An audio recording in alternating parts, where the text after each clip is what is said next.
அன்பு ஊடக நண்பர்களுக்கு வணக்கம். இன்று தமிழ்நாடு உழவர் பேரியக்கம் சார்பில்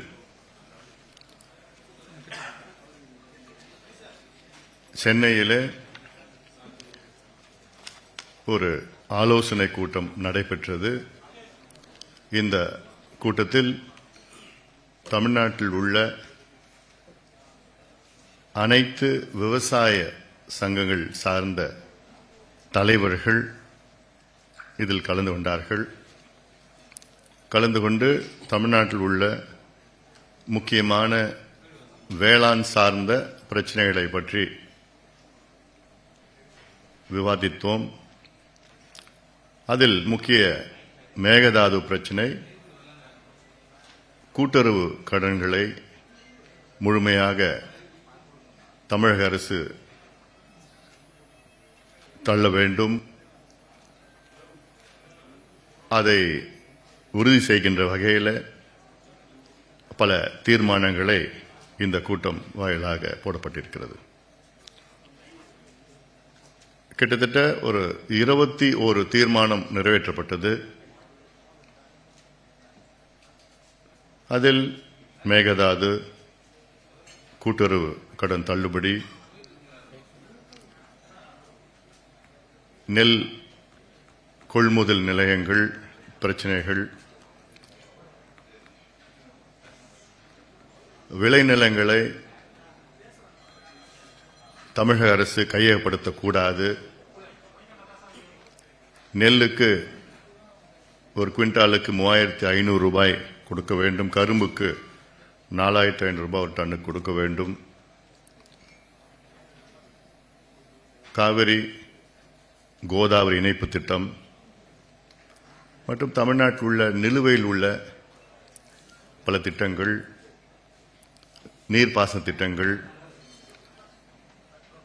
பரங்கிப்பேட்டை அருகிலே அந்த 4 எண்ணெய் கிணறுகள் அனுமதி கொடுக்கக்கூடாது, ஹைட்ரோ கார்பன் திட்டங்கள் அனுமதி கூடாது, தமிழ்நாட்டில் எந்த ஆற்றிலும் மணல் எடுக்கக்கூடாது, இப்படியெல்லாம் பல 21 தீர்மானங்களை போட்டு இறுதியாக இந்த மேகதாது இந்த பிரச்சனைக்காக ஒரு 3 நாள் நடைபயணம் மேற்கொள்ள அதற்கு அனைத்து விவசாய சங்கங்களும் அதில் கலந்து கொண்டு பில்லிகுண்டு, தருமபுரி மாவட்டம் பில்லிகுண்டிலிருந்து நம்முடைய மயிலாடுதுறை மாவட்டம் பூம்புகார் வரை ஏன் இந்த மேகதாது அணை கர்நாடகா கட்டக்கூடாது என்று மக்கள் மத்தியிலே ஒரு விழிப்புணர்வு மட்டுமல்ல, அங்கே இளைஞர்கள் பொதுமக்களை சந்தித்து இதற்கு ஒரு ஆதரவு அளித்து அழுத்தம் அரசுக்கு கொடுக்க வேண்டும் என்ற நோக்கத்திலே திட்டமிட்டிருக்கின்றோம். இதில் ஜூலை முதல் வாரத்திலே இந்த நடைபயணம் நடைபெறும். இன்று கூட கர்நாடகா முதலமைச்சர் டி.கே. சிவகுமார் அவர்கள் பல பொய்களை சொல்லி வருகிறார். தொடர்ந்து அவர் சொல்லுகின்ற பொய், மேகதாது அணை முழுமையாக பெங்களூர் நகரத்திற்கு குடிநீருக்காக மட்டும் நாங்கள் பயன்படுத்துவோம் என்று. அடுத்தது, இந்த மேகதாது கட்டினால் தமிழ்நாட்டுக்கு தான் அதிக பயன்பெறும் என்றெல்லாம் பொய்யை சொல்லி வருகிறார்கள். மேகதாது அணை என்பது இது தருமபுரி மாவட்டம் பில்லிகுண்டிலிருந்து கிட்டத்தட்ட ஒரு 10-15 கிலோமீட்டர் வடக்கே அவர்கள் திட்டமிட்டிருக்கின்றார்கள். அதுக்கும் பெங்களூருக்கும் நீண்ட தொலைவு இருக்கிறது. அப்படி பெங்களூர் குடிநீர் பிரச்சனை ஏற்கனவே பெங்களூர்ல காவிரி நடுவர் மன்றம் தீர்ப்பின்படி அவங்களுக்கு 15-20 டிஎம்சி தண்ணீர் கிடைக்கிறது. ஒரு நகரத்திற்கு எத்தனை 70 டிஎம்சி தண்ணி ஒரு மாநகராட்சிக்கு நிச்சயமாக தேவைப்படாது. சென்னை மாநகராட்சிக்கு ஆண்டுதோறும் தண்ணீர் தேவை எவ்வளவுனா 15 டிஎம்சி தான். அதனால தொடர்ந்து இந்த கர்நாடகாவுக்கும் தமிழ்நாட்டுக்கும் இந்த காவிரியில இது 130 ஆண்டுகள் பிரச்சனை. 1892 இந்த பிரச்சனை தொடக்கம்.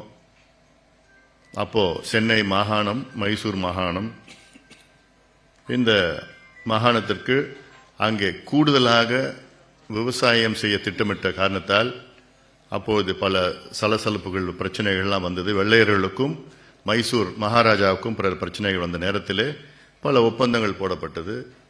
அதன் பிறகு 1911 ஒரு ஒப்பந்தம் போடப்பட்டது. பிரச்சனைகள் வந்தது. அதன் பிறகு அப்பொழுது அங்கே கிருஷ்ணராஜசாகர் அணையை கட்ட தொடங்கினார்கள். அப்பொழுது இன்னும் கூடுதலாக பிரச்சனை வந்து 1924 ஒரு ஒப்பந்தம் போடப்பட்டது. அந்த ஒப்பந்தம் 50 ஆண்டுகளுக்கு தங்கும் என்று ஒப்பந்தம் அந்த நேரத்தில்.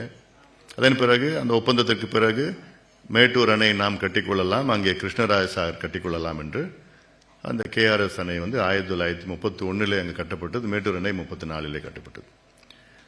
இப்போ அதன் பிறகு 1970களில் நம்முடைய அனுமதி இல்லாமல், தமிழ்நாடு அரசு அனுமதி இல்லாமல் 3 அணைகள், கபினி, ஹேமாவதி, ஆரங்கி, சொர்ணாவதி என்று அது ஒரு சிறிய அணை, மீண்டு 3 அணைகள் பெரிய அணைகள். இந்த 3 அணைகள் கட்டப்பட்டது அங்கே கர்நாடகாவிலே. அப்போ அன்றைய அரசு, தமிழ்நாட்டு அரசு ஏதோ தீர்மானம் போட்டார்கள், பிறகு ஒன்றும் நடக்கவில்லை. ஆக 2 கட்டமாக, ஒன்று 1920களில் அணை கட்ட ஒரு அணை கட்டினார்கள். அடுத்தது 70களில் 3 அணைகளை கட்டினார்கள். இப்போ இந்த 4 அணைகளும் சேர்ந்தால் மொத்தம் கொள்ளளவு பார்த்தீங்கன்னா 114 TMC. தமிழ்நாட்டில் மேட்டூர் அணை கொள்ளளவு 93 TMC. 93 பேருக்கு தான் 93. இப்போ இருக்கிறது ஒரு 80-75 தான் இருக்கும். ஏன்னா தூர்ந்து போயிடுச்சு எல்லாம். இப்போ மேகதாதுடைய கொள்ளளவு கட்டினாங்கன்னா கொள்ளளவு 67.70 TMCன்னு வச்சுக்கோங்க. இப்போ 70 TMC 115 185 TMC தண்ணி கர்நாடகாவிடம் இருக்கும் இந்த மேகதாது அணை கட்டினார்கள் என்றால். இப்போ இன்னைக்கு எடுத்துக்கங்க, இன்னைக்கு ஜூன் 12 இந்த மாதம் மேட்டூர் அணை திறந்திருக்க வேண்டும். ஆண்டுதோறும் கடந்த 7 ஆண்டுகளில் ஓராண்டு மட்டும் தவிர மற்ற 6 ஆண்டுகள் ஜூன் 12 குறுவை சாகுபடிக்காக தண்ணீர் திறந்து விடப்பட்டது. இந்த ஆண்டு 40 TMC தான் காவிரி மேட்டூர் அணையில் தண்ணி இருக்கு. அந்த தண்ணீர் குடிநீருக்கு தான் பயன்படுத்த முடியும், விவசாயத்துக்கு திறக்க முடியாது. அப்போ இப்படி ஒரு சூழல்ல மேகதாது அணை கட்டியிருந்தாங்கன்னா அந்த குடிக்கிறதோடும் தண்ணி வந்திருக்காரு நமக்கு. அதனால இதை ஒருபொழுதும் ஏற்றுக்கொள்ள முடியாது. இது காவிரி நடுவர் மன்றம் தீர்ப்புக்கு எதிரானது, உச்ச நீதிமன்றம் தீர்ப்புக்கு எதிரானது, அப்புறம் இன்டர்ஸ்டேட் ரிவர் அக்ரிமெண்ட், பல ஒப்பந்தங்களுக்கு எதிரான தீர்ப்பு எல்லாம். அதனால இது சட்ட ரீதியில தமிழ்நாடுக்கு சாதகமான ஒரு சூழல் இருக்கு.